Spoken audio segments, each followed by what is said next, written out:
And there's some interesting details about this in terms of how you position the text. So I'll click on You to make it active. I've already done all the work here with the 3D camera tracker. There are all the points. I want to go on the right hand side here and find something that looks flush to the scene like that one. See how it's angling down the aisle? So I click on that to make it active. I right click.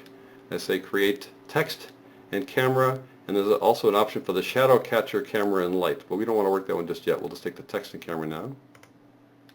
And the text is, where the heck is the text, right? It's the anchor point is right here, and the anchor point in text is by default is the lower left hand corner of the first letter. So it's way off down here to the right. Okay, so how do you deal with that?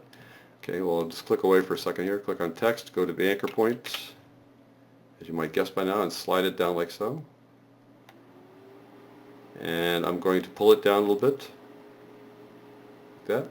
So again, we're not changing the position, we're changing the anchor point. That's how that works. And the thing is though, I want this thing to swing out at the camera. So I want the anchor point to actually be right down here. So it's when it swings out, or right here, just make it here, it's on the right hand side. When it swings out, it swings from the wall here. It's a little tricky. So I'm going to go get my pan behind tool. This is little guy right there. The keyboard shortcut for that is Y. I want the anchor point to be down here. So it's hard to find it, but there's the anchor point right there. I want to put it down here now. If I hold on the control of the command key, it'll lock. It'll snap. Now we got it in the right place. So we first use it to kind of position the text, and then we can drag it to the place we want it, and the text won't slide around when you drag it with the pan behind tool. Okay. Slick little thing that you can put in your memory bank as a cool way to adjust the anchor point. So I click on this, and I want to click on offer rotation, and I would want to animate this in some way as the cart goes forward, right? So I want to pop it off the edge here, so I'm going to rotate it with the Y axis, the up and down axis, like that. And now you can see that, oh my gosh, that's an awfully big piece of text there. So we can either select the text and adjust the, wherever the text is there, the character, I can adjust the size of the font, which is already pretty small, or I can adjust the scale here. So I'll press S for scale, and it will scale from the anchor point, which is good, so I can shrink it down so it comes from the anchor point. Come on, there we go. It's huge. The scale is monstrous because it's way off in the distance relative to the camera. Isn't that weird? That's how it works. There we go. And now you get a better sense of how it looks and also how it would rotate. And you can take the camera and go right through that text, pow, like that.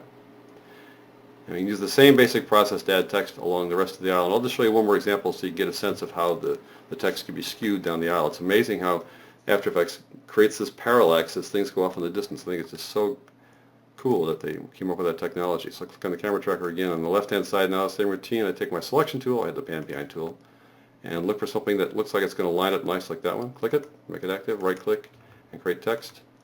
And there's the same routine as before. We can use the anchor point and pull it down. And also use the rotation. And now the anchor point will be at the place we want it to be because it's lower left.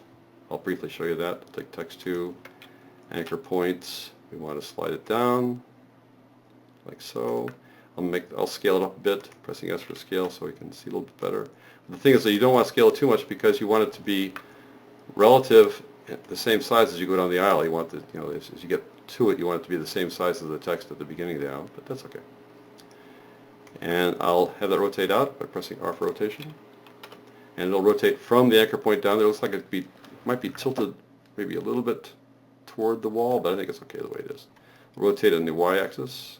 You can swing it out like that. We can animate. Yeah, it does need to be tilted a little bit, as you can see. Rotate that on the Z-axis, I think. There we go. And again, it's kind of big, so we can pull it in a bit. But that's the basic process there when you've got things skewed. That's what I wanted to show you this for that particular purpose.